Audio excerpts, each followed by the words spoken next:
오늘 이제 이렇게 최광진 교수님께서 오늘 유튜브 채널까지 이렇게 준비를 해주셔서 두 채널을 이렇게 운영을 하게 됩니다.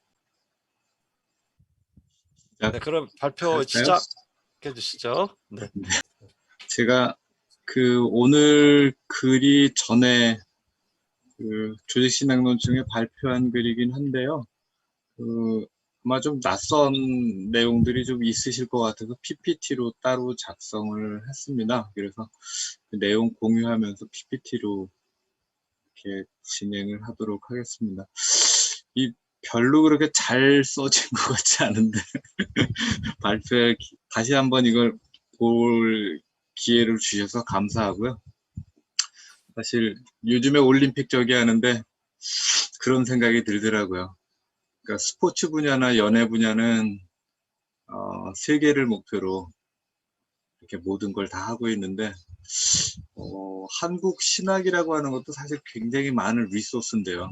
사실 뭐 철학이나 정치학이나 뭐 이런 다른 분야와 비교해서 한국에 있는 신학자들의 그 인재풀이라는 게 작지 않은데 우리가 좀 그런 스포츠 하는 사람들보다도 미진하지 않나 그런 생각이 조금 들기는 했습니다. 그래서 이 논문은 한국 신학이라고 하는 것에 대한 아이디어를 아주 오래간만에 제가 생각해봤던 그런 책이 글이고요. 특별히 이제 그 정예 신학이라고 하는 거는 부끄럽게도 한국 신학자들의 글을 참고하기보다는 미국 시카고의 그 게렛 대학교 조직신학 교수로 있죠. 앤 조라고 저랑 같이 드리에서 공부하고 저보다 조금 일찍 마쳤는데 그 논문이 원래 정예신학이었어요. 영문으로 책이 나올 때는 제목이 달랐는데 그 정예신학이라고 하는 것을 조금 제가 모방을 해서 또 그 책에 있는 내용들을 참고를 해서 요즘 시대에 그걸 다시 한번 읽어보는 그런 글이었습니다. 저희가 이렇게 만나게 되는 것도 이제 팬데믹 때문에 그러잖아요. 그래서 뭐 팬데믹 시대를 뭐 언택 시대라고 그러기도 하고 비대면 시대라고 그러기도 하는데 This meeting is being recorded.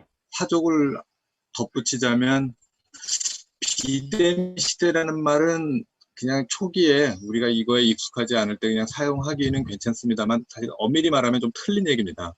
왜 틀리냐 하면 제가 여러분들을 대면하고 있거든요. 여러분들도 저를 대면하고 계신 거잖아요. 그러니까 디지털 네트워크를 활용하면 이게 언택 우리가 비대면이라고 하는 그런 생각들이 있는데 사실은 비대면이 아니라 우리들의 그 대면의 만남이 디지털 네트워크를 통해서 연장된 거죠. 그 연장이 됐다라고 하는 게 이제 오늘 앞부분에 있는 내용의 그 핵심인데요. 그 인간에 대한 기본적인 정의를 마샬 맥루한이 디지털 네트워크를 통해서 연장되는 그런 모습을 이미 60년대에 정의를 내려주고 있고요. 최근에는 이제 앤디 클락이라고 하는 철학자가 연장된 정신이라는 개념을 통해서 인간이 우리들의 그 어떤 그 쪽을 그 네트워크나 인공장치를 통해서 연장해 나아간다라고 하는 그런 개념을 최근에 많이들 쓰고 있습니다. 그래서 이 언택 시대에 우리가 어떻게 사람들을 만나고 있느냐라고 하는 것이 이제 그 하나의 우리들 모습인데요. 사실 이런 아이디어들, 그러니까 비대면 시대의 만남이라고 하는 게 요즘 시대에 지금 팬데믹 때문에 만들어진 게 아니고요. 팬데믹 덕분에 이제 활용을 하는 거죠. 그러니까 팬데믹은 새로운 걸 만든다는, 물론 이제 여러 가지 새로운 것들이 만들어지면 팬데믹 때문에 기존에 있었던 여러 가지 것들 중에 퇴화하는 게 있고 가속화되는 게 있을 겁니다. 근데 그 중에 이제 그 가소성이라고 하는 말이 있습니다. 그러니까 신경 가소성이라고 하기도 하는데요. 이 신경 가소성 개념의 그 원래 원천이 되는 게 이제 감각 대치라는 개념인데 이게 1960년대에요. 그 폴 바크 이리타라고 하는 사람이 이제 네이처지의 논문으로 발표했던 개념입니다. 뭐냐 하면 지금 이 그림에 나와 있는 장면이요. 그 지금 안경 같은 걸 쓰고 계신 분이 맹인이세요. 그러니까 앞이 안 보여요, 선천적으로. 그 맹인은 볼까요, 못 볼까요? 저희는 이제 맹인 그러면, 앞이 안 보이니까 지팡이나 그런 걸 통해서 청각을 통해서 소리로 감지하지 않을까 그러는데요. 물리적으로 우리의 눈이 보이진 않을 수 있어도 우리 뇌신경의 시신경을 담당하는, 그러니까 시각적인 어떤 그 뇌 자체로 어떤 정보를 시각 정보로 전환하는 그 기능은 그대로 살아 있습니다.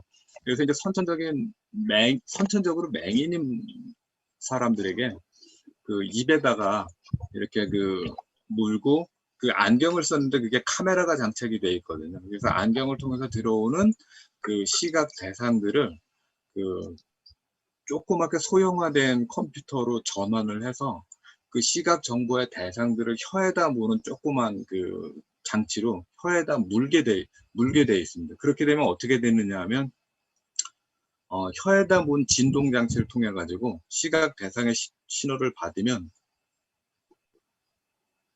이걸 경험한 사람들이 그렇게 얘기를 합니다. I see the world. 그러니까 이게 저는 어떤 건지 잘 모르겠어요. 그러니까 혀를 통해서 전달받은 진동 신호를 통해서 이 사람들이 본다고 표현을 하거든요. 그러니까 이 본다라는 게 우리가 본다는 것처럼 본다는 건지 아닌지 그게 대해서 저는 조금 제가 경험해보지 않아서 정확히 말하지 못하지만 1967년에 네이처지에 실린 그 센서리 서비스티튜션에 대한 실험은 이렇습니다. 그 실험은 조금 이제 거대한 장치를 썼는데 요 지금 그림 앞에 카메라가 있죠. 그 카메라를 가지고 실물 대상을 찍은 게 아니라 디지털 TV 화면에 나와 있는 대상을 카메라가 포착을 해서 그 대상에 대한 그 정보를 컴퓨터로 전달해주면 그 컴퓨터가 그거를 갖다가 이 등받이에 네모난 격자 무늬로 한 16개의 진동 센서가 400개의 진동 센서가 이 등에 붙어 있습니다. 그래서 예를 들면 오른쪽에서 왼쪽으로 대상이 움직인다 그러면은 진동 센서가 오른쪽에서 왼쪽으로 디디디디딕 하면서 이제 진동을 울리는 거죠. 그러니까 등으로. 그 등에서 이 진동 센서를 받으면 거기 이 지금 그림에서처럼 이 의자에 앉아 있는 분이 대상을 보는 경험을 한다 그래요. 그래서 어느 정도냐 하면 이게 67년도 실험입니다. 69년도 실험인데요.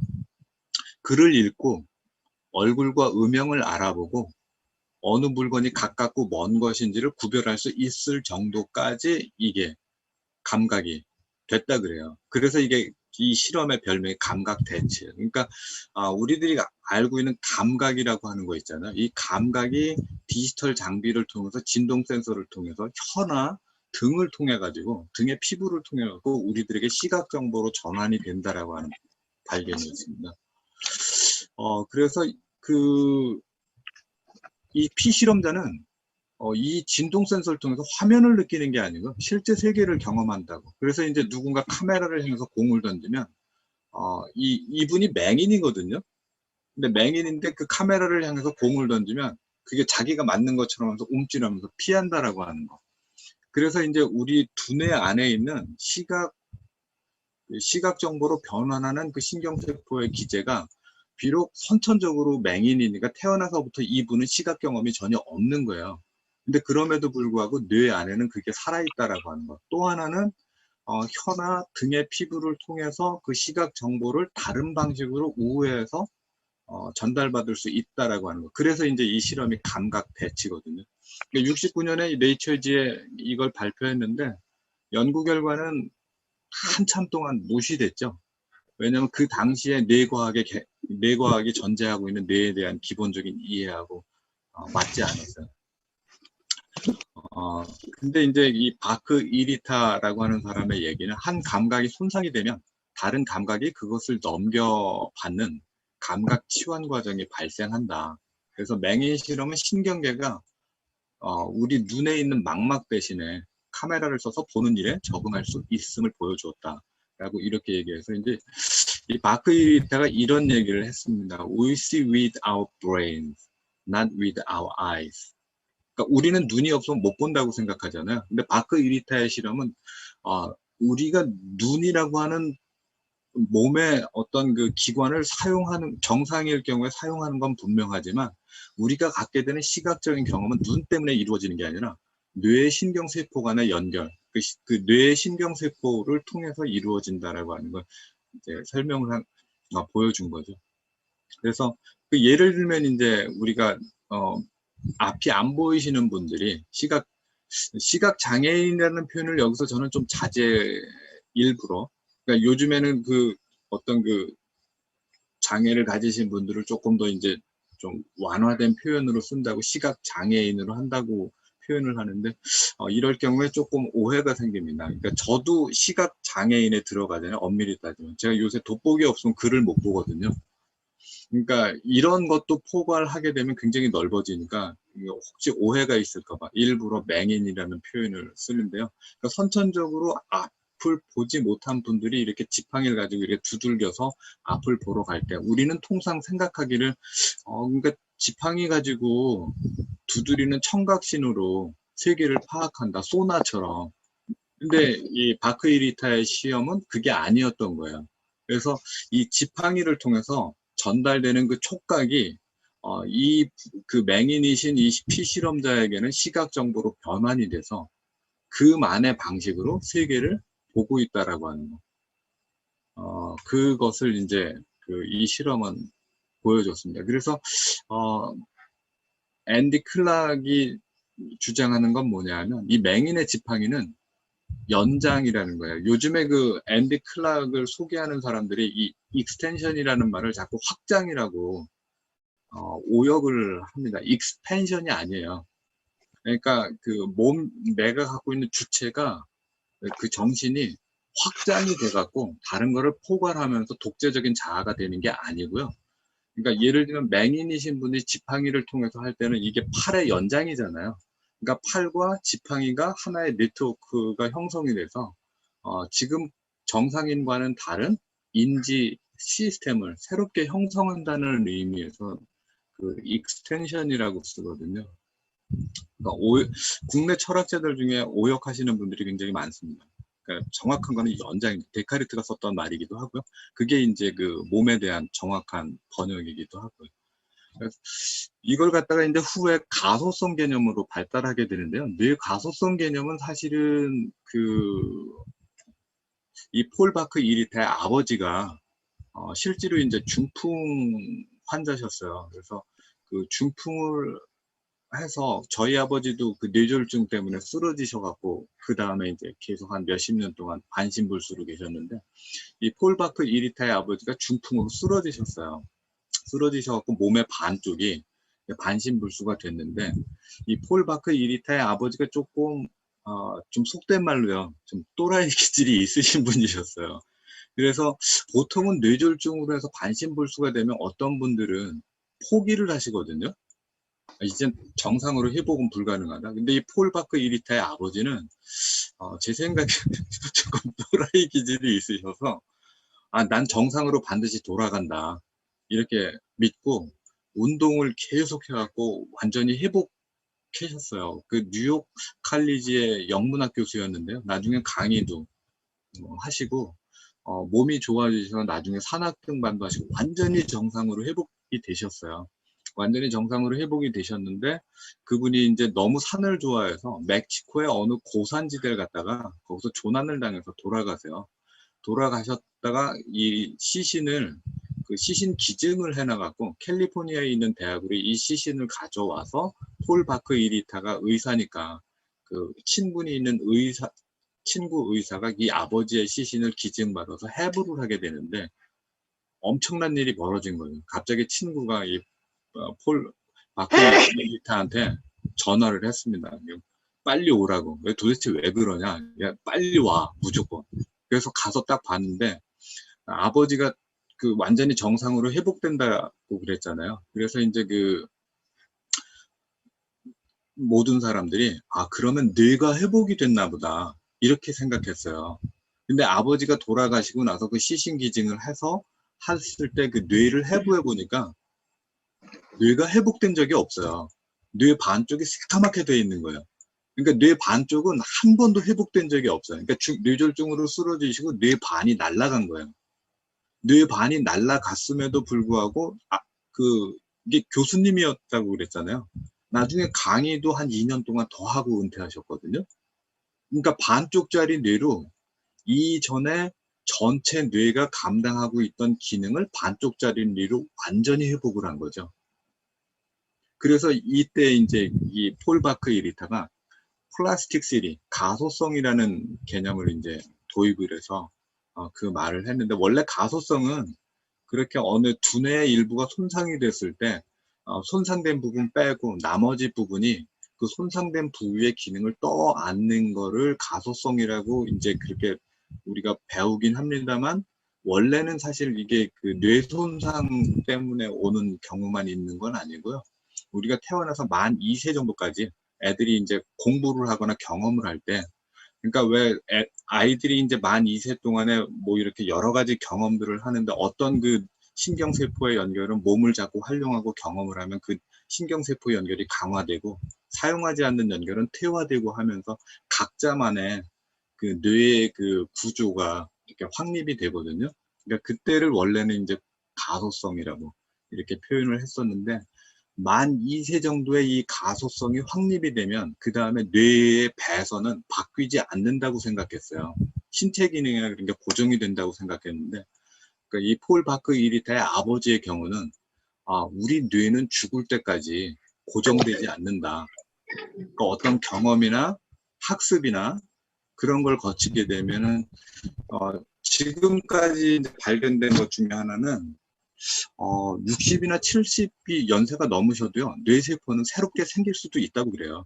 그러니까 뇌세포 연결은 새롭게 막 연결이 되기도 하고, 특별히 이제, 나이 드셔서 어학 공부를 집중적으로 3, 4시간 하면 죽었던 뇌신경세포의 연결이 이렇게 살아나기도 한다고 그럽니다. 그러니까 이건 과학적인 실험으로 그렇게 밝혀진 거라. 그래서 뇌세포는 죽지 않는다. 이렇게 보시면 되죠. 이게 이제 가소성 개념인데, 앤디 클락이라고 하는 사람이 그 최근에 이제 이런 뇌과학의 개념에 기초해서 The Extended Mind라고 하는 개념을 철학자 데이비드 찰머스하고, 이게 90년대 후반일 거예요. 90년대 후반에 발표를 했는데, 그 발표된 논문에 이런 이야기가 나옵니다. 그러니까 이 오토라고 하는 환자 이야기를 했는데, 오토라는 환자는 실제 환자가 아니라 가상의 환자예요. 그러니까 이 사람들이 이제 스토리를, 그러니까 익스텐디드 마인드가 뭔지를 설명하기 위해서 이제 했는데, 예를 들면 알츠하이머 환자나 치매 환자가 되면 저희들 많은 경우가 그러죠. 이제 정상적인 삶을 살지 못할 거다 라고 하는데, 최근의 의학적인 연구 결과에 의하면 그건 그런 질병을 겪어보지 않은 사람들이 갖고 있는 굉장히 오만한 편견이다. 실제로는 알츠하이머나 치매 환자도 자기가 어떻게 그 삶의 방식을 바꾸느냐에 따라서 꽤 정상적인 삶을 따라잡는다고 그래요. 그래서 이 오토는 자기가 알츠하이머 환자인 걸 알아요. 그래서 다음날 예를 들면 우체국에 갈 일이 있다. 그러면 생각났을 때 그걸 갖다 포스트잇에 적어갖고 냉장고 문 앞에다 이제 붙여두는 거죠. 그리고서 다음날 일어나면 이거를 내가 왜 적었는지는 기억이 안 나지만 그 포스트잇에 우체국에 가서 소포나 우편을 갖다가 붙여야 된다라고 하는 걸 하고, 자기가 보내야 될 우편을 거기다 써놓고, 거기다 이제 포스트잇에 어떻게 하라고 이제 자기가 생각이 났을 때 써놓으면 다음날 일어나서 예를 들면 이제 우체국에 갑니다. 가고 그 자기가 작성한 편지를 우체국에서 붙이고 다시 집으로 돌아오고, 이런 일을 했을 때 묻는 거예요. 그러니까 이 앤디 클락이. 그러면 오토에게는 이 포스트잇이라고 하는 게 어떤 기능을 하고 있냐. 그러니까 우리 정상인들은 예를 들면 뭐 내일 우편 붙여야 되는 거를 포스트잇에 붙여놓지는 않잖아요. 그냥 머릿속에 기억하고 있으면 되니까 기억하고 있다가 다음날 일어나서 기억나는 대로 가지 않습니까? 근데 이 알츠하이머 환자니까 기억을 새로 이렇게 형성할 수 없으니까 자기가 그걸 아는 오토는 그 생물학적으로 여기다 넣는 대신에 그걸 노트에다 적어 놓는 거죠. 그러면 이 노트는 뭘까요?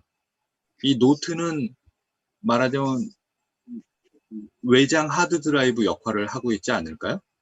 그러니까 지금 앤디 클락이 하고 있는 얘기가 정확히 그 얘기입니다. 그러니까 우리의 생물학적인 두뇌가 기억력이 없었을 때 우리가 노트북이나 아니면 그 포스트잇을 활용해서 우리 두뇌의 기능을 외부로 연장해갖고 정상적인 삶을 따라가고 있다면 이 오토는 지금 현재 이 생물학적인 두뇌의 경계를 넘어서 연장된 정신의 네트워크를 가지고 삶을 살아가고 있는 거다라고 이제 이렇게 얘기를 합니다. 이게 이제 익스텐디드 마인드의 기초 개념인데, 그렇다고 그러면 여러분들 대부분이 이제 연장된 정신을 활용하면서 살아가고 계신 거죠.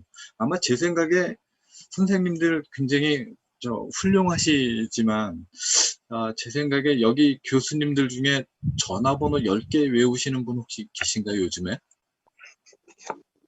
전화번호 10개요. 아마 못 외우실걸요.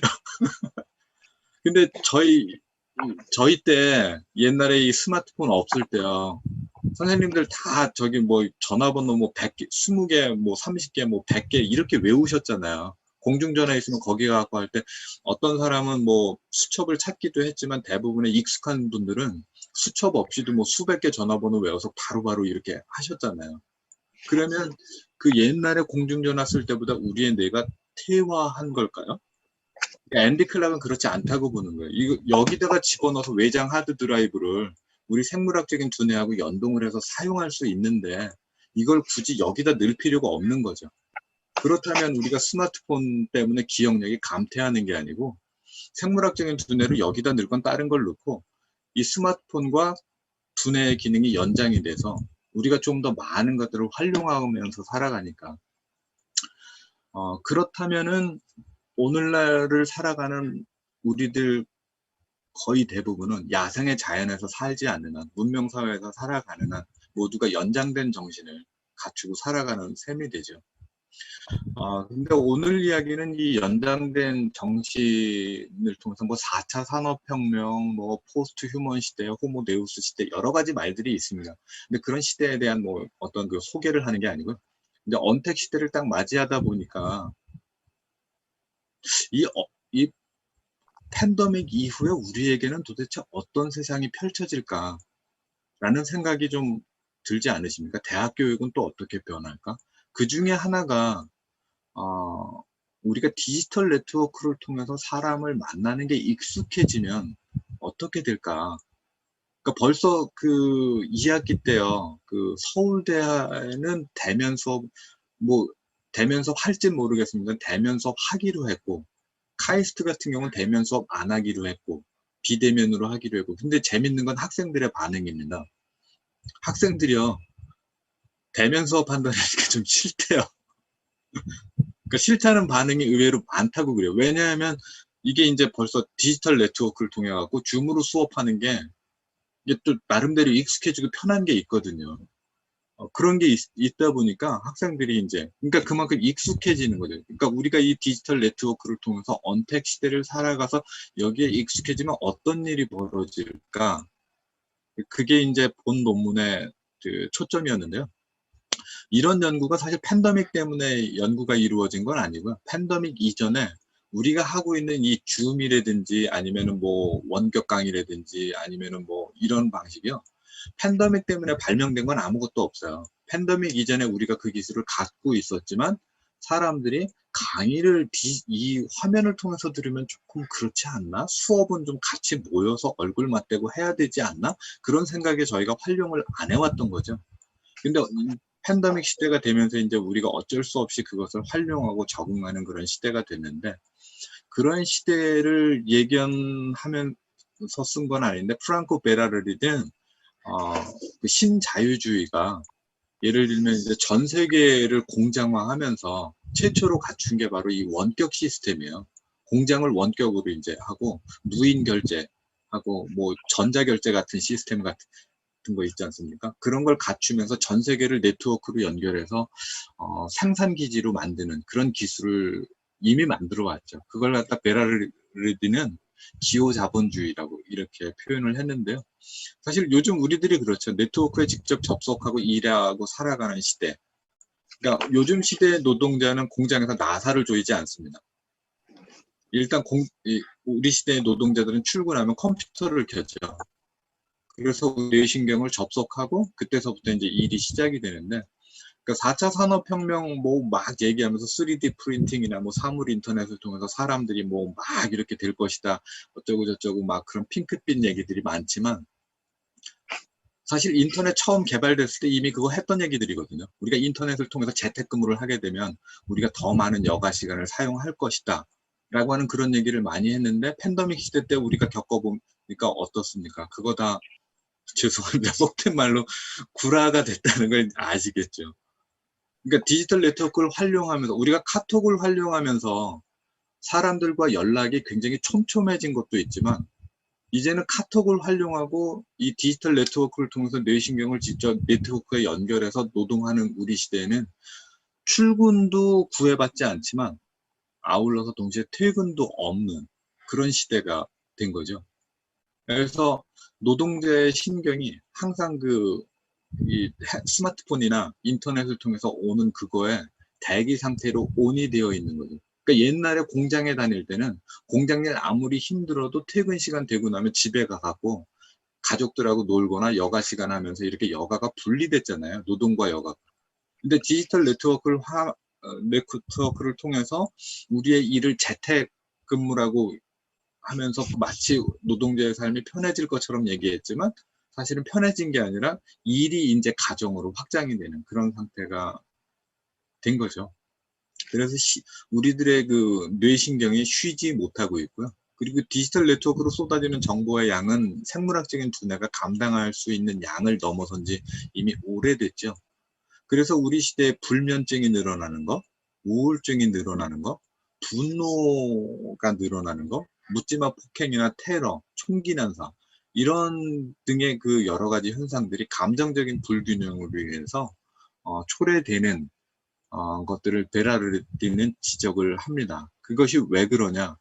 우리가 이제 디지털 네트워크를 통해서 사람들을 만나기 시작하면서 우리의 뇌신경에 과부하가 너무 많이 걸린다고 이제 베라르디는 그렇게 이야기를 했어요. 그러니까 인터넷이나 이런 데서 쏟아지는 정보의 양이 너무 많고, 어떤 일을 하려고 하면 우리의 뇌는 생물학적으로 아날로그인데 디지털 정보는 빠르잖아요. 빠르면서 엄청나게 많은 정보가 쏟아지죠. 사실 디지털 네트워크를 통해서 인터넷에 쏟아지는 정보 우리 다 검색하지도 못하지 않습니까?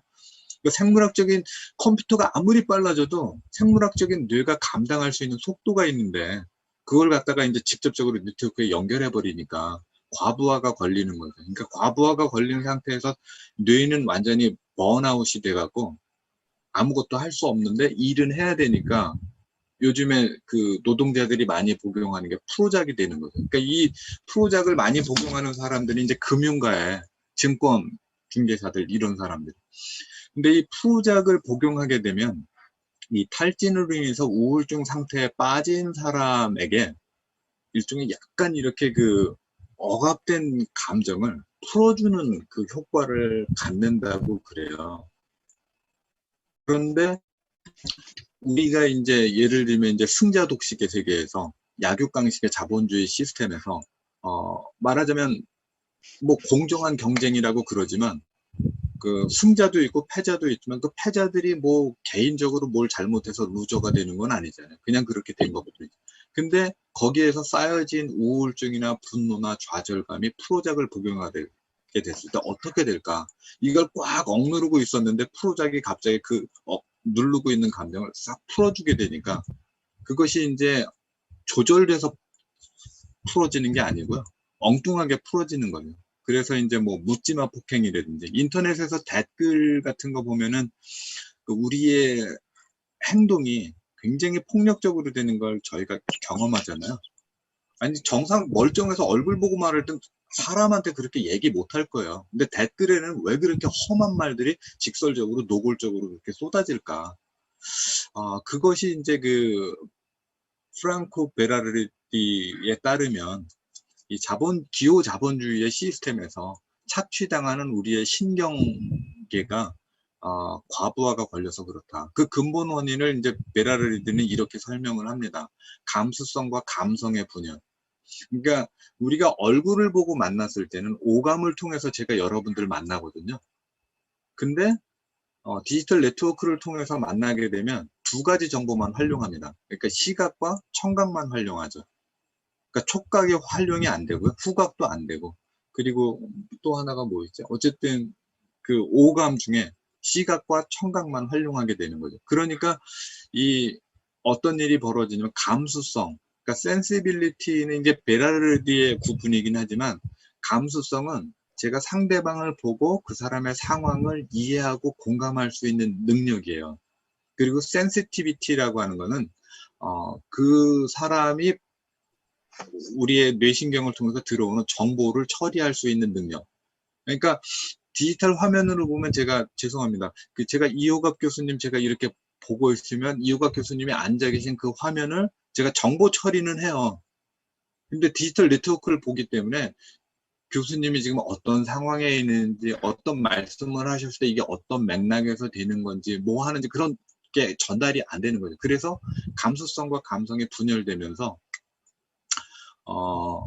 이루어지는 문제. 그래서 상대방에게 이제 익명의 타자들이나 화면을 통해서 보거나 아니면 인터넷에서 왜 그 연예인들이나 이런 사람들을 볼 때 굉장히 그 험한 말들이나 폭력적인 그 언사들이 진행되는 이유가 공감 능력이 이제 없으니까. 정보 처리 능력은 그대로 살아있지만 공감하는 능력은 없어졌습니다. 그래서 그 베라르디는 우리가 요즘 세대가 이제 스마트폰 엄마보다는 스마트폰을 통해서 말을 배우지 않습니까? 아이들이 유튜브를 많이 보니까. 그러니까 옛날에는 엄마한테 말을 배웠는데 요즘 세대는 엄마한테 말을 배우는 시간보다 스마트폰을 통해서 말을 배우는 게 더 많은 세대잖아요. 그러니까 이런 세대의 제일 시급한 문제가 뭐냐 하면 상대방에 대한 정보 처리 능력은 굉장히 뛰어나요. 그런데 상대방에 대한 공감 능력은 없어.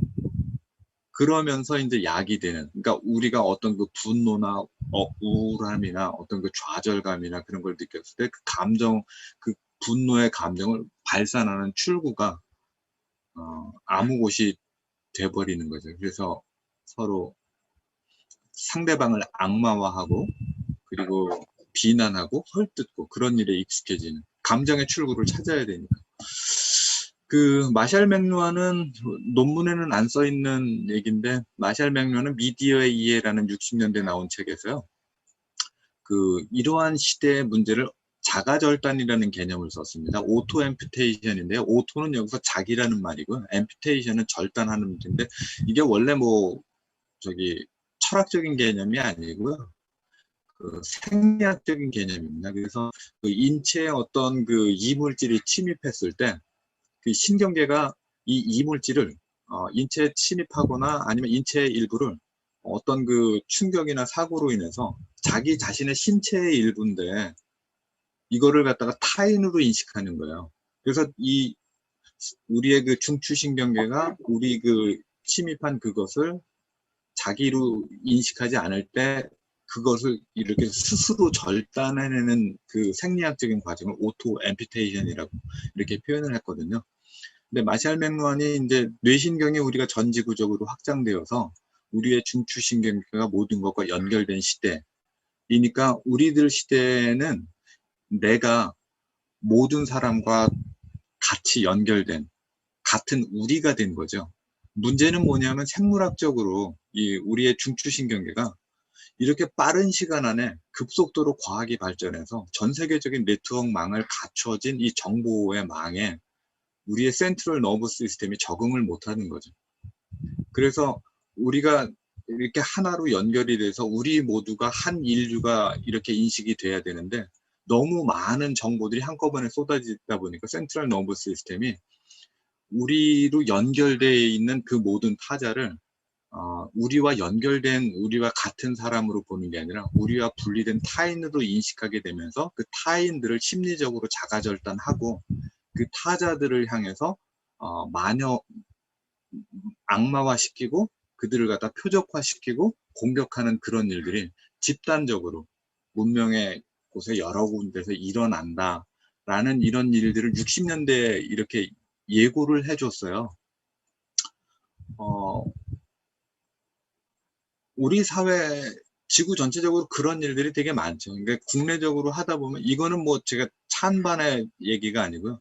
왜 요즘에 기독교가 동성애 반대라고 하는 것에 이렇게 너무 많은 관심을 보이고 있는지를 이해할 수 있는 하나의 또 다른 이해의 각도로 우리가 이해해 볼 수도 있을 것 같습니다. 그러니까 자기 정체성이 위협받을 때 이 자기 정체성을 위협하는 타자들의 세력을 규명을 하고 규정을 하는 거죠. 그리고 그걸 낙인 찍어 놓고 그걸 갖다가 공격하는 이런 습성이 일어날 것이다라고 이제 그 마샬 맥런이 얘기했는데, 그걸 갖다 자가절단 개념으로. 이런 시대의 감정은 뭘까? 감정은 사실은, 그러니까 우리가 이 팬데믹 시대에 디지털 네트워크를 통해서 사람들을 만나게 되고 여러 가지 것들을 하면서 사실은 우리의 감정이, 예전에는 오감을 통해서 이렇게 정보를 받아들이고 형성하면서 이렇게 접촉, 대면, 살가움, 그런 것들을 통해서 우리가 감정을 형성했는데, 요즘 우리들의 그 감정이 그렇게 하지 못하죠. 오감을 쓰지 못하다 보니까 그 두뇌가 처리할 때 굉장히 불완전한 정보가 들어오잖아요. 그래서 감정이 불안정해지는데, 기본적으로 이제 감정이라고 하는 건 안토니오 다마시오에 의하면 인체의 항상성 시스템의 일부라고 그래요. 그러니까 예를 들면 이제 어떤 상실감이 너무 커서 슬픔이 깊어지면 사람이 그 상실감이 깊어지면 우울해져 갖고 자꾸 이제 뭐라 그러죠? 그 죽고 싶은 마음이 이렇게 막 들 수도 있잖아요.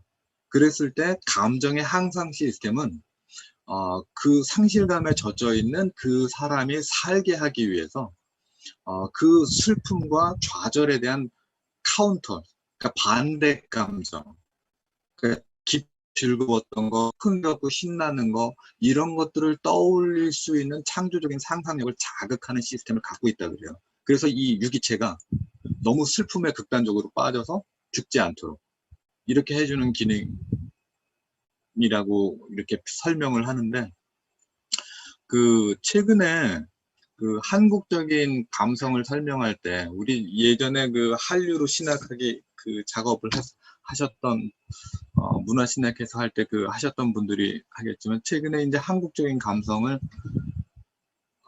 흥인 한으로만 규정하지 않고, 그러니까 심광현이라는 분은 한국적인 감성 흥과 한이다.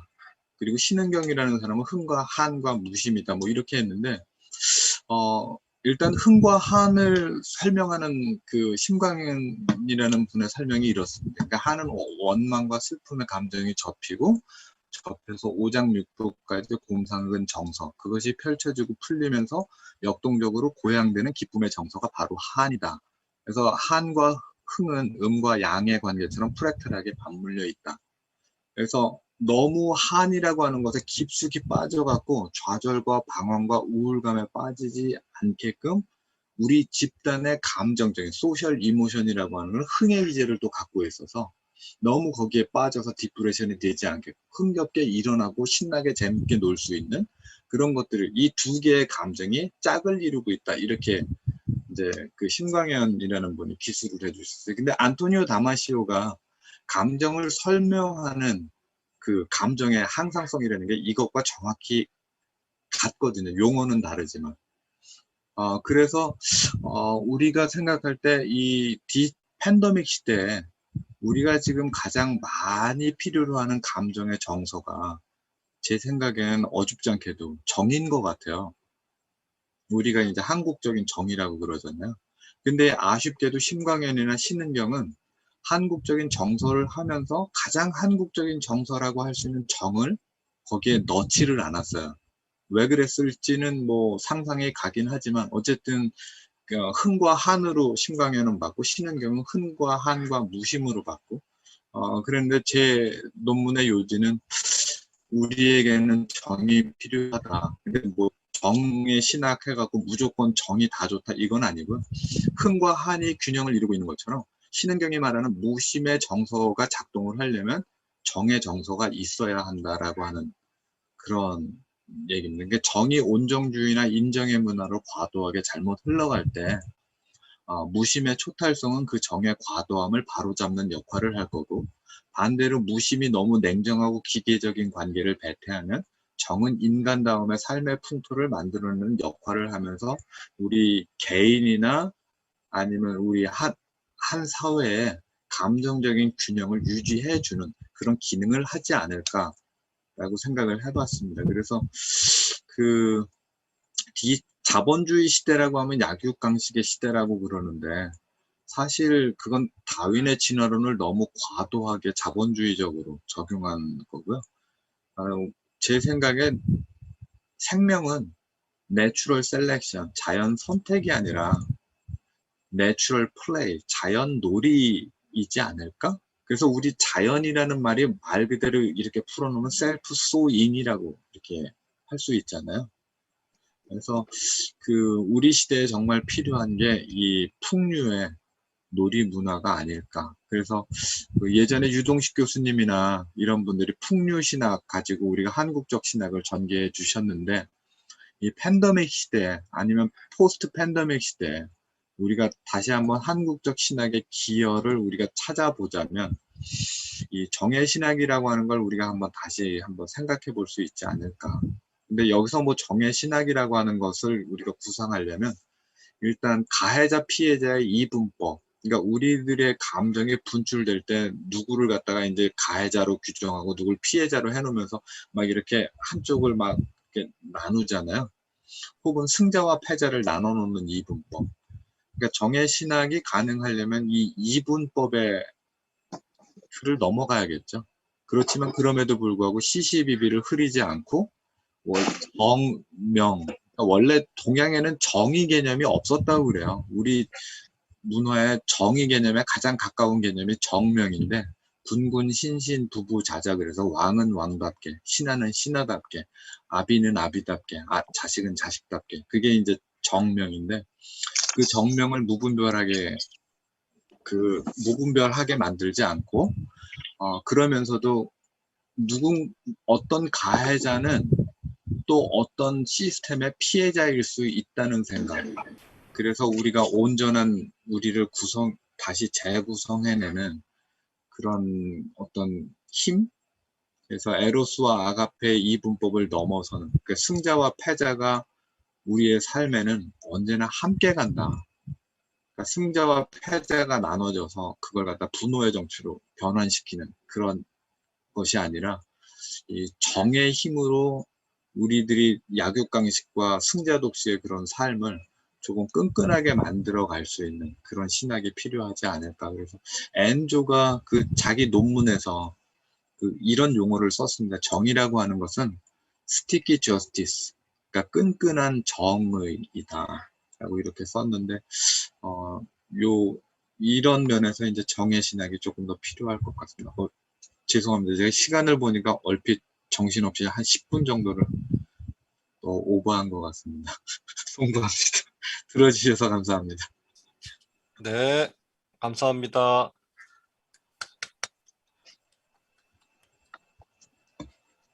자, 일단 귀한 발표 감사드리고요. 이제 우리 논의를 들으시면서 궁금하셨던 내용들을 이렇게 문제 제기해 주시면 되겠습니다. 이렇게 옆에 문자 창이 있으니까 여기다 입력해 주셔도 되고, 유튜브에다가 또 이렇게 올려주시면 되겠고요. 혹시 지금 뭐 구두로 하실 분 있으시면 더 하셔도 되겠습니다.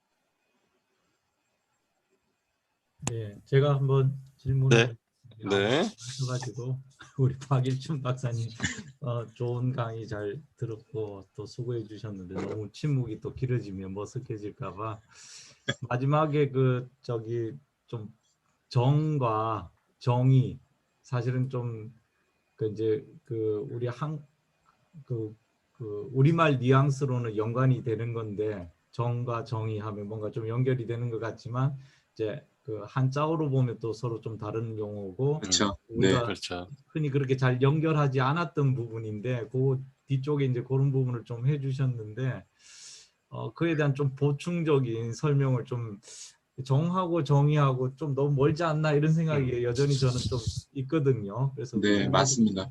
어떻게 잘 연결되면 참 멋질 것 같은데 그 연결고리를 조금 더 설명해 주시면 좋겠다 싶습니다. 네. 그 중요한 지적이신 것 같아요. 그러니까 오래된 질문이죠. 뭐 사랑과 정의가 음. 함께 할 수 있느냐. 그러니까 사랑을 너무 강조하게 되면 정의가 희석되고 정의를 너무 강조하다 보면 사랑이 이게 흐물흐물해지는. 근데 이제 정은 서양적 개념에서 러브하고 조금 다르잖아요. 그러니까 서양적인 개념에서 사랑이라고 하는 건 그 사랑인데 저희 정의 개념에는 왜 미운 정, 고운 정 그런 개념이 있지 않습니까? 그러니까 어떤 사람이 나한테 잘못을 해도 그 잘못은 잘못이지만 그럼에도 불구하고 미운 정이 든다라고 하는 건 그럼에도 불구하고 그 사람이 나와 엮여 있다. 우리는 함께 살아가는 네트워크에 끈끈하게 이렇게 걸려 있다. 그런 의미에서 우리의 지금까지의 정의 개념이 망각해 온 게 뭐냐 하면 우리의 모든 관계가 그렇게 엮여 있고 함께 가는 건데 그러니까 우리는 우리의 정의의식은 너무 피해자를 처벌해서 영구히 제명시키는 그런 거에 너무 포커스가 있을 수 있지 않습니까? 물론 다 그런 건 아닌데 정의 개념을 완고하게 적용하는. 그래서 켈러도 그렇고 엔조도 그렇고 저도 그렇고 우리 시대 때 사랑과 정의를 이렇게 함께 포괄할 수 있는 어떤 개념이 없을까 하면서 이제 정의라고 하는 개념을 한번 생각해 본 거죠. 그러니까 정은 고운 정만 있는 게 아니니까. 네, 네, 감사합니다. 그래서 저는 예, 그래서 저는 그 정을 만약 우리가 어쨌든 영어가 보편 언어니까 영어로 만약 표현할 수 있다면 그래도 컴패션이라는 말이 제일 어울리지 않을까. 그러니까 그 한자로는 이렇게 마음심에 네, 청이 있는데 맞습니다. 사실 그 정이라고 하는 것은 어떤 이 관계에서 형성되는 마음이잖아요. 아까 미운 맞습니다. 정이라고 하는 네. 그러니까 그 관계를 표현할 수 있는 게 컴이고 그다음에 그 안에서 생성되는 마음이란 말이에요. 그러니까 그거는 패션은 슬픔과 기쁨과 또 때로는 지금 말씀하시는 어떤 정의감 혹은 뭐 그런 어떤 모든 것들이 다 함께 녹아서 표현할 수 있는 말이 그래도 컴패션이라는 말이 제일 적합하지 않을까라고 저는 이제 평소에 생각을 해왔는데 누가 그렇게 썼는지는 모르겠어요. 그래서 지금 사실은 이게 언택팅이잖아요. 지금 우리 언택팅 사회 네, 다 네. 혼술, 혼밥, 뭐 다 혼자의 고립이고 단절인데 이거를 우리가 여기에 대한 어떤 대안이라면 어떤 컨택트의 어떤 형식은 지금 바뀐다 하더라도 우리가 마음만은 컴패션으로 갈 수 있다면 좋은 어떤 이 우리가 맞이하고 있는 이 위기 시대에 대한 혹은 다음 시대에 대한 대안 혹은 이게 또 기독교적 대안도 될 수 있지 않을까. 뭐 로마서 12장에서 바울이 어떻게 보면 그리스도인의 삶을 쭉 표현해 나갈 때 아주 사랑을 얘기하지만 그 안에 결국 핵심 개념이 컴패션이 있잖아요. 우는 자들과 함께 울고 네, 네. 즐거워하는 자들과 함께 즐거워하는 이게 사랑의 가장 기본적인 형식이고 모습이기 때문에 저는 지금 오늘 박 교수님 해주신 것에 대한 그 마지막 부분 정에 대한 그 해석을 조금 보탠다면 이걸 컴패션으로 풀어나가면 오히려 지금 발표하신 거랑 잘 어울리지 않을까라는 생각을 해봅니다. 회장님 지적이 결정적이신 것 같아요. 제가 빼먹었는데 켈러가 네. 한국인 제자가 많아서 엔조가 사실 켈러 제자거든요. 그러니까 박사학위 논문 쓰면서 정을 할 때 켈러가 그걸 갖다 컴패션으로 풀어보고 싶어 했어요. 근데 이제 조금 켈러만의 해석은 뭐냐면 컴패션 하면 라틴어에서 왜 고통에 함께한다라는 의미가 좀 강하지 않습니까? 근데 켈러는 거기다가 영어의 패션, 열정이라는 말을 더해서 우리가 누군가의 고난에 함께하는 건 이건 엄청난 열정이 필요한 거다. 그래서 제가 그걸 어줍잖게 한국말로 풀어낼 땐 고통에 함께하는 열정이라고 말도 안 되게 번역을 하긴 했는데요. 근데 회장님 지적을 아마 정확하게 반영하지 않을까 싶습니다. 네. 중요한 지적이신 것 같아요. 네. 또 다른 질문 없으신가요? 네, 질문 하나 있는데요. 네. 네, 박주영 교수님. 네. 발표 잘 들었습니다. 좋은 공부가 됐고요. 네, 또 새로운 주제로 저 같은 경우에는 또 이렇게 도전이 되는 것 같아서 너무나 좋습니다. 박일준 교수님이 지금 발표하시면서도 이제 N조 조원이 말씀하셨는데 그분을 책을 사실 제가 읽어본 건 아닌데 그분의 네네. 신학을 보통 그냥 정의 신학이라 그러나요? 정의 기독론? 네네. 예. 그래서 혹시 지금 박일준 박사님은 이제 더 잘 아시니까 혹시 박 교수님이 지금 생각하고 계시는 정의 신학하고 조원희 교수님 N조가 생각하고 있는 정의 신학하고 네. 혹시 조금 어떤 점에서 박 교수님은 다른 차별성이 있다 이렇게 혹시 하는 점들이 있을까요? 제가 훨씬 낫죠. 네. 그럼요. 죄송합니다. 농담이고요. 엔조는 아시다시피 1.5세라서요. 그 박사학위 논문에서 이제 우연히 지난번에 왔을 때 봤는데 저랑 동갑이더라고요. 근데 이제 박사학위 논문 쓰면서 정의를 이야기할 때, 정의 신학 얘기할 때 저는 이게 그걸 신학의 주제로 하긴 좀 그렇지 않나 싶었는데, 나중에 듣고 보니까 그 분이 갖고 있는 맥락이 가족적인 배경도 있더라고요. 그래서 아버님이 5.18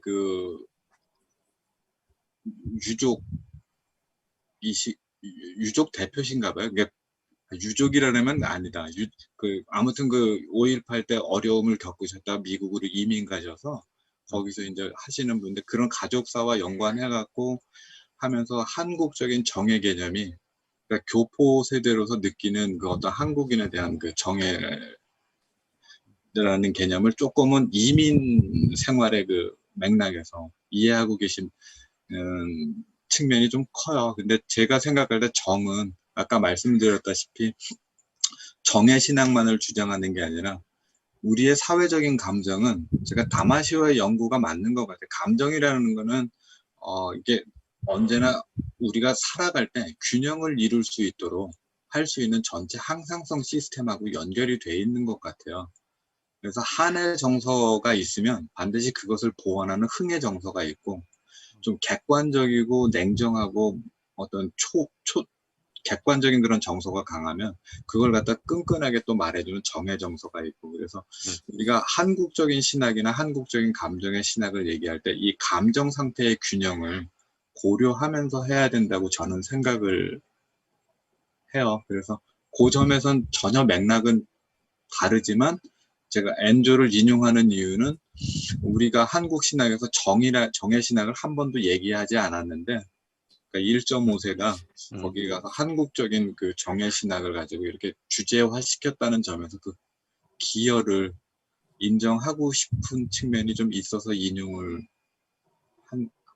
하려고 합니다. 네, 감사합니다. 네. 네. 자, 또 다른 질문 있으실까요?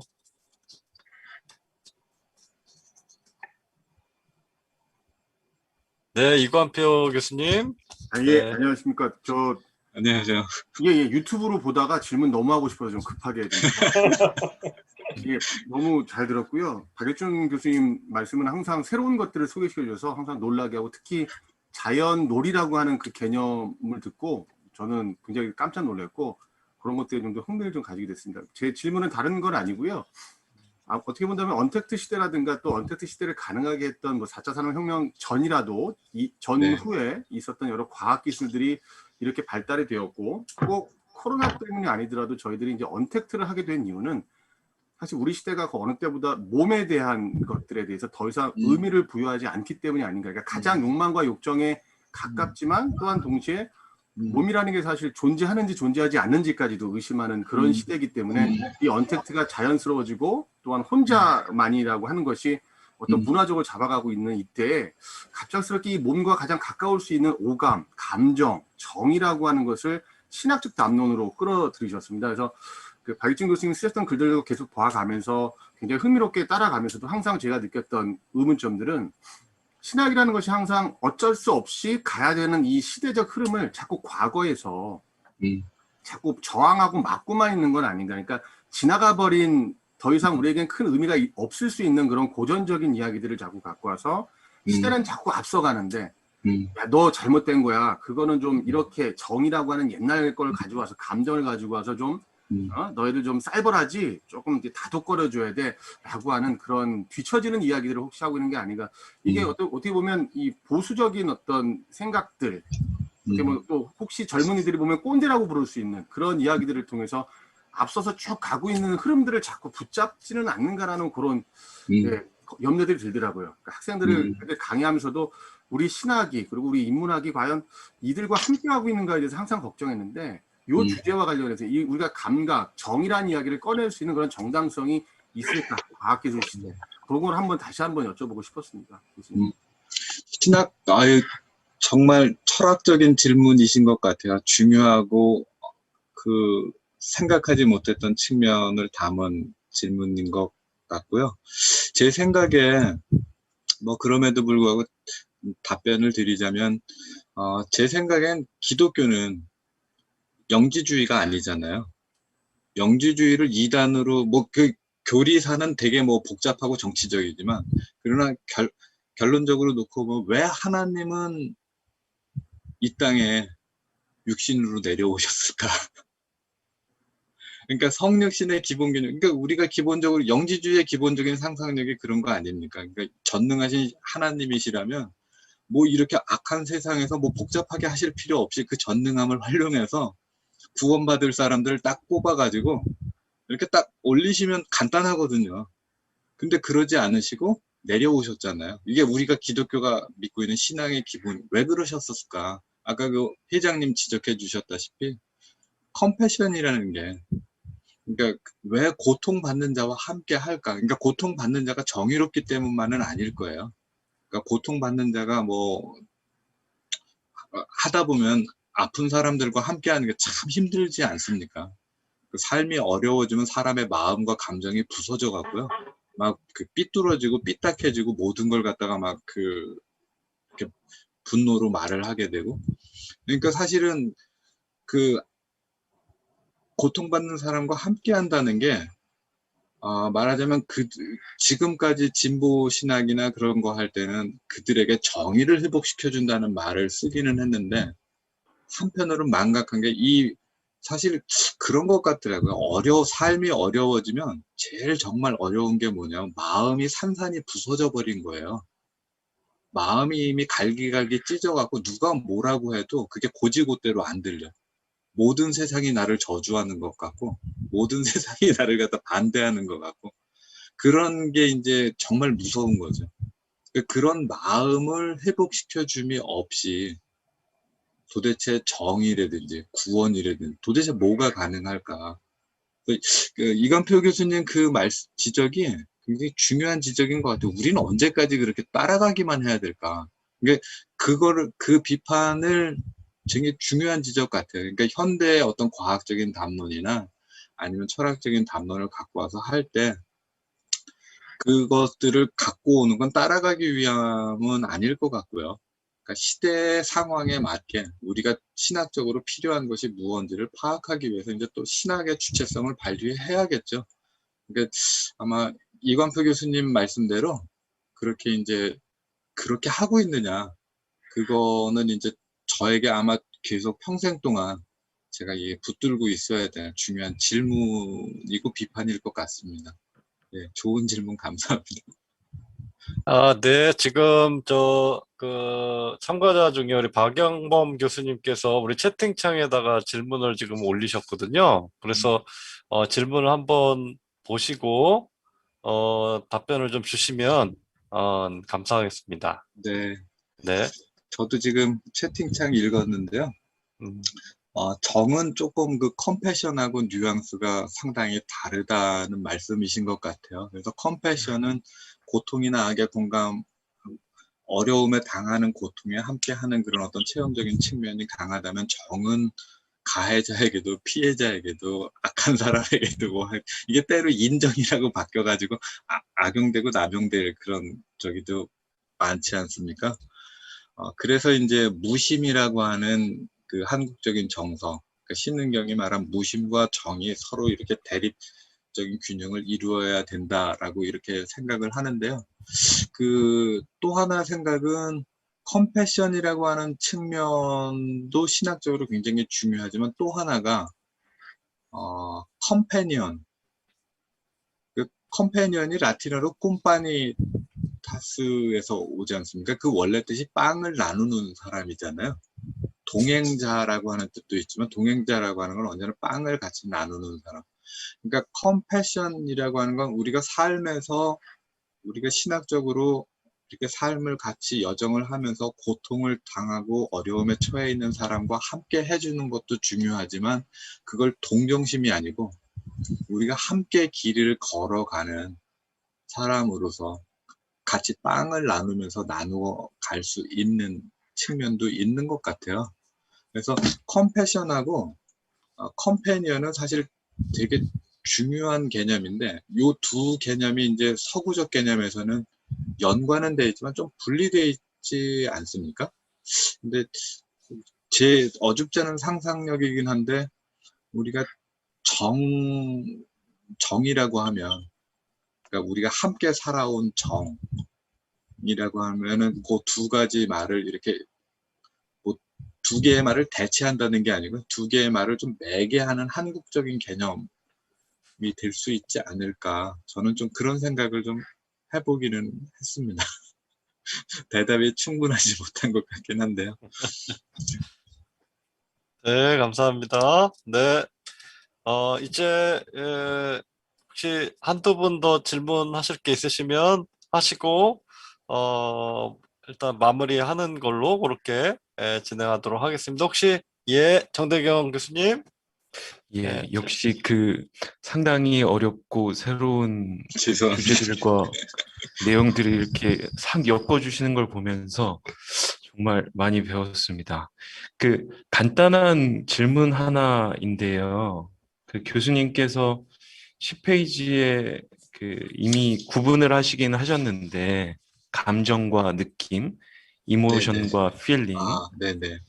그래서 신경과학이나 심리철학 안에서 이모션 같은 경우는 외부 자극으로부터 들어오는 게 피드백 루프를 통해서 무조건적으로 반응이 나오는 그 피드백 루프 전체를 이모션이라고 규정을 하고, 필링은 이 퀄리아적인 주관적인 느낌인 거잖아요. 네, 그 맞습니다. 맥락에서 정을 이야기하시고 흥을 이야기하시고 한을 얘기할 때는 이 두 가지가 같이 결합되어 있는, 아마도 감정과 느낌의 통합되어 있는 개념으로서 뭐 흥, 한, 정을 말씀하시는 것 같은데, 그 맥락에서 왜 감정의 신학이라고 이렇게 명칭을 하셨는지 혹시 그게 그냥 궁금했습니다. 아주 간단한 질문은 아니셨네요. 왜냐하면 약간 느낌의 신학이 좀 더 아무래도 퀄리아적인 느낌이 나니까 확 올 텐데, 이 어감이 느낌이라는 게 조금 이상할 것 같긴 해서 제가 지금 하신 건지. 확 이해가 됐습니다. 감정과 느낌을 구별하는 것은 제가 안토니오 다마시오한테 배웠고요. 안토니오 다마시오가 감정과 느낌을 그렇게 구별한 이유 중에 하나가 우리가 보통 감정하면 내면에서 느낀 거라고 이렇게 많이들 생각하잖아요. 근데 안토니오 다마시오는 이모션, 감정이라고 하는 것은 외부로부터 유입돼서 나한테 느껴지는 거이고 그걸 갖다가 내 안에서 그 외부로부터 들어온 자극들을 종합해서 내가 하나의 내면의 느낌으로 완성하면 필링이라고 이렇게 구별을 해요. 근데 통상적으로 우리가 아는 감정의 작동 방식은 뭐냐면 내가 내면에서 슬픔을 느끼면 그 내면의 슬픔이 바깥으로 이렇게 표현이 된다고 이렇게 말하거든요. 근데 안토니오 다마시오는 그게 틀렸다는 거예요. 그러니까 무슨 얘기냐면 우리가 내면에서 느껴서 내면에서 느낀 걸 감정적으로 바깥으로 표현하는 게 전혀 아니고 오히려 우리는 그 내면의 느낌과 상관없이 상대방을 만나서 감정적으로 교류를 하면 그 사이에서 감정이 활발히 교류하면서 사람들이 연결되고 활동하는 게 이미 작동을 하는 거죠. 그리고 그것에 대한 자기의 주관적인 기억은 필링으로 남아있기는 하지만 이 필링이 감정을 주도하는 게 아니라 오히려 이 감정을 주도해가는 건 서로 상대방의 상호작용이라고 하는 게 이제 안토니오 다마시오의 주된 그 내용이에요. 그래서 이제 왜 감정의 신학으로 제가 그 앞에 이름을 달았냐면 그 한국의 사단 칠정론이 그 조선조 시대 때 그 조선 유교를 대표하는 논쟁이잖아요. 그러면서 이제 중국 유교를 따르지 않고 한국적 유교로 넘어왔는데 그때 사단이라고 하는 게 뭐 그 측은지심, 수호지심 뭐 이렇게 해갖고 그 마음인데 그 여러 가지 복잡한 얘기는 다 뭐 불필요할 것 같고요. 그래서 재밌는 건 이 사단 칠정론의 논쟁에서 우리는 어떻게 인간이 되는가라고 할 때 재미있게도 그게 칠정이 어떻게 사단, 그러니까 인간됨을 구성하는 그 인의 예지로 나아갈 수 있는 인간됨의 감정으로 나아가느냐가 이제 그 논쟁의 핵심이었어요. 근데 재밌는 건 감정을 통해서 우리가 인간됨으로 나아간다는 아이디어를 그 조선 유학자들이 갖고 있었던 것 같아요.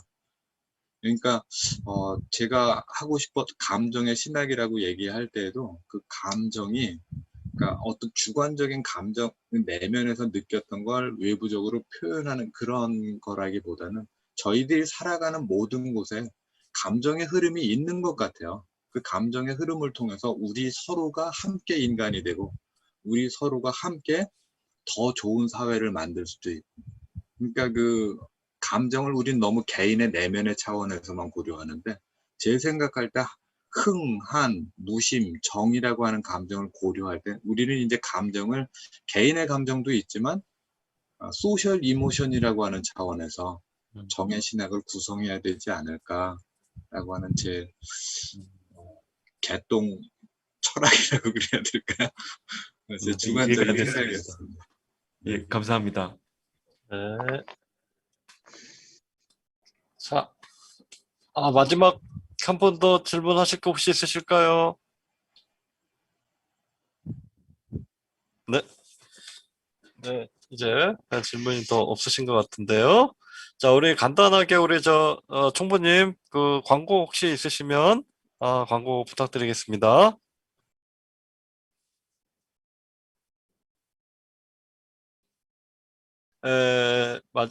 마지막으로 우리 정웅열 총장님께서 기도해 주시고 그리고 오늘 모임 마무리하도록 하겠습니다. 네.